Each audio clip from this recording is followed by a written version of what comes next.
Headline edition, July 8, 1947. The Army Air Forces has announced that a flying disc has been found and is now in the possession of the Army. Army officers say the missile found...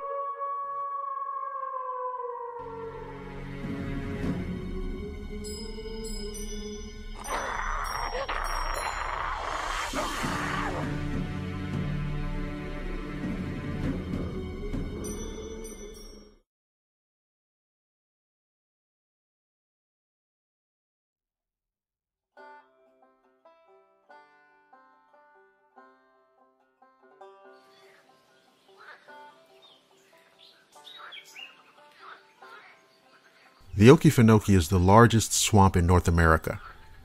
The swamp covers roughly 700 square miles and is located in the southeastern corner of Georgia, encompassing most of Charlton and Ware counties and parts of Brantley and Clinch counties.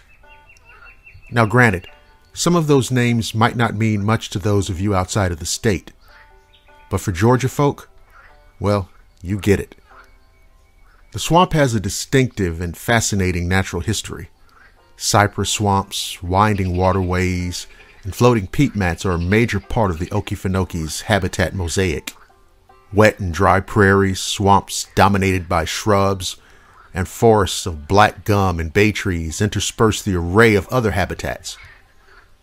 A high ridge of sand known as Trail Ridge forms the eastern edge of the swamp, and wildlife abound. More than 400 species of vertebrates, including more than 200 varieties of birds, and more than 60 kinds of reptiles are known to inhabit the swamp. But the Okefenokee is also a universe unto itself, and is known to harbor all manner of mystery, strange, unknown creatures, wandering phantoms, and visitors from the sky. Come with me now, if you dare, and explore the bizarre realities of the haunted Okefenokee.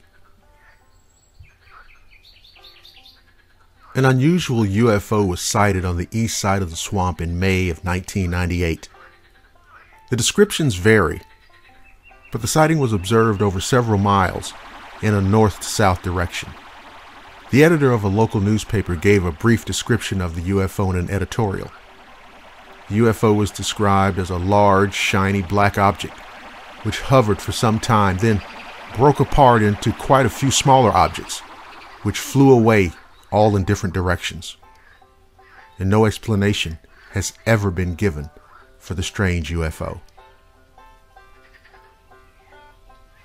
In early 1996, a former Everglades National Park ranger on a vacation from upstate New York visited Okefenokee's west side for canoeing and bird watching. He put his canoe in at Stephen Foster Park and paddled over to Billy's Island. He did not return to the par. His canoe was found that evening on Billy's Island.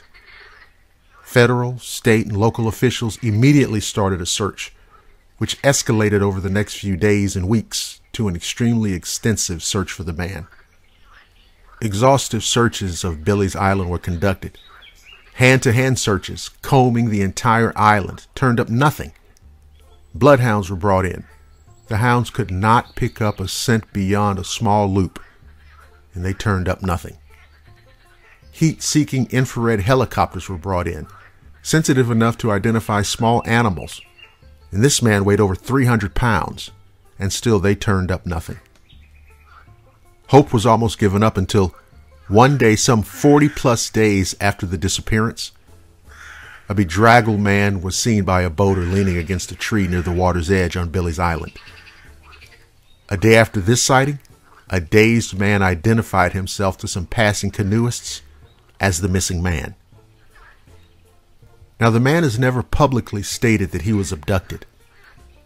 Speculation around the swamp is that he was taken without his knowledge from the island and then returned sometime after the search had been scaled down, with his memory seemingly erased. A classic UFO abduction. Back in the 1930s, a man was fishing along the tracks at Henson Creek near Manor. He fell asleep one night with the rails as his pillow. A train appeared, sounding its whistle frantically, but there was no response. Steel wheels kept on rolling, and the fisherman was killed. The legend holds that the body can be seen walking the rails at night, swinging a phantom lantern in search of its head.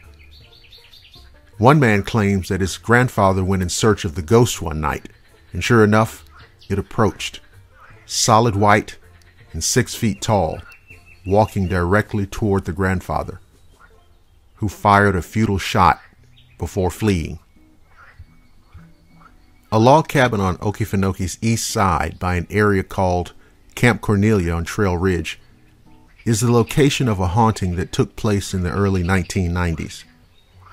A former refuge volunteer who resided in the cabin reported strange visitations of spirits. Now, these spirits were clearly Native Americans in full regalia. The spirits didn't seem to be aware of the walls and boundaries of the cabin, but seemed attached to the land the cabin was on. They seemingly went about their daily tribal existence without concern.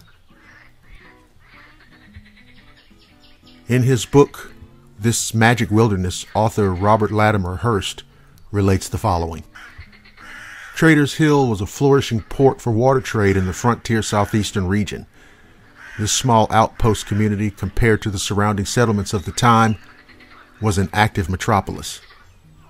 Begun as a trading post in 1755, the village about 5 miles south of Folkestone, Georgia, survived until the early 1900s on the river that once separated the royal colony of Georgia from the Spanish holdings and the Seminole nations to the south.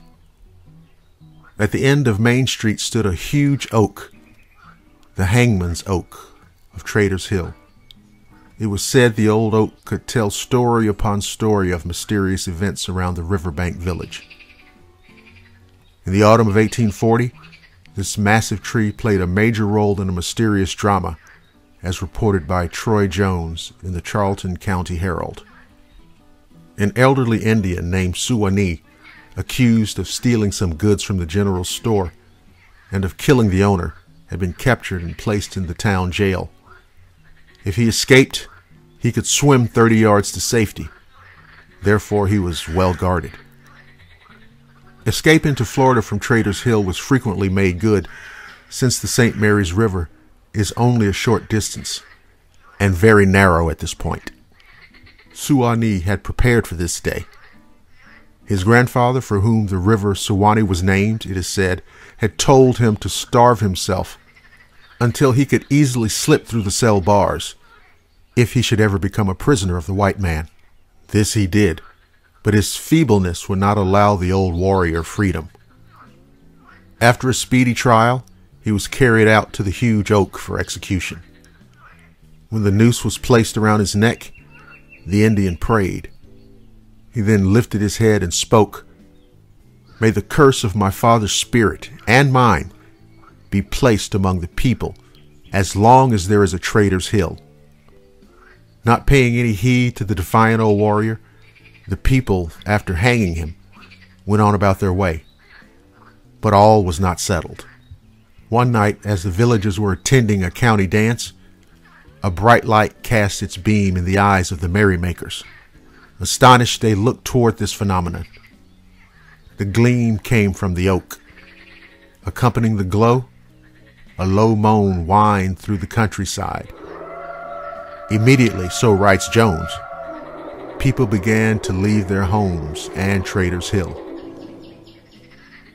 Some who visit the Lonely Ridge today assert that on certain nights, the light can still be seen and the distant sound of moaning is still heard. Local legend around the Okefenokee Swamp holds that Spanish explorers who ventured into the vast area swore the forest turned into giant warriors who launched showers of arrows against them. Today, phantom deer, bears, and panthers that can only be killed by special bullets are said to roam the islands at night. And on stormy nights, ghost slave ships slip up the St. Mary's River amid sounds of clanking chains that can be heard by skeleton crews sail the boats up this winding waterway to unload their forbidden cargo on isolated sandbars. During the 1920s, a railroad was built to transport lumber out of the swamp. While crossing Floyd's Island, the largest in the swamp, it became necessary to cut through an extensive half-moon-shaped Indian mound. And within it, workers found the skeletons of several giant-sized men, accompanied by pottery and beads. Tom Chesser, who owned Chesser Island in Charlton County, had a sizable mound in his backyard. In 1969, he told the Atlanta Journal and Constitution that a professor from a northern university was brought in to excavate the mound in the 1920s. They discovered 13 skeletons in all. Chesser maintained that some of the skeletons were crossed, one on top of the other. Some were face down. All of them were perfect when they were first discovered. Teeth even still had some glaze on them, but when the air struck, it crumbled them. But they were giants. Those jawbones would go over my whole face. Chesser Island is now part of the Okefenokee National Wildlife Refuge. The Chesser Homestead is a part of the Refuge Systems Heritage Preservation Program. The Indian Mound itself is located on the grounds of the Chesser Homestead. As you may recall, I mentioned earlier Trail Ridge, the ancient geological feature which makes up the eastern boundary of the swamp. Well, back in January 1998, a traveler on vacation and hiking near the boardwalk area was surprised by the sound of drums in the distant piney woods. Native American specters carrying objects and walking swiftly in a single file line were sighted off in the distance, heading south on the ridge. He reported no sense of hostility, but felt uneasy, as if he were seeing something he should not be observing. Of course, the swamp has had its share of Bigfoot sightings. Such creatures have been spotted along isolated creeks that meander through the woods to the St. Johns River. Reports describe creatures as being up to 8 feet tall, very hairy, powerfully built, walking upright, with footprints up to 18 inches long and 8 inches wide, a pug nose, and smelling really bad. It sounds like Bigfoot to me. 2 farmers were deer hunting near the Waycross side of the swamp and observed a 7.5-foot tall creature covered with grayish-brown hair crossing the southern railroad tracks. The creature stopped and stared at them for a while, and they stared back. The large humanoid finally lumbered off, disappearing into the swamp. Several years before, a family visiting their grandmother's house at the Okefenokee Swamp was passing the time fishing, and suddenly the mother began screaming and pointing at this thing that was carrying away their string of fish. This story was later related to the Georgia Swamp Ape Research Center. He said he was 12 at the time, and he said that the creature was 30 yards in the distance, loping along the creek. The father shouted angrily at the animal and pursued it until he got close, and it turned around and screamed. The father turned and ran, and quickly gathered the family into the car and left. That night, the grandmother informed the family that she heard stuff around all the time, but stayed in the house at night. Thank you for listening to the Shadowland radio show. If you're listening on the Blackwater Media YouTube channel, don't forget to like, subscribe, and share. You can also listen at blackwatermedia.net and the Blackwater Media Facebook page. I'm Dr. William Lester, and I promise to see each and every one of you again on the flip side.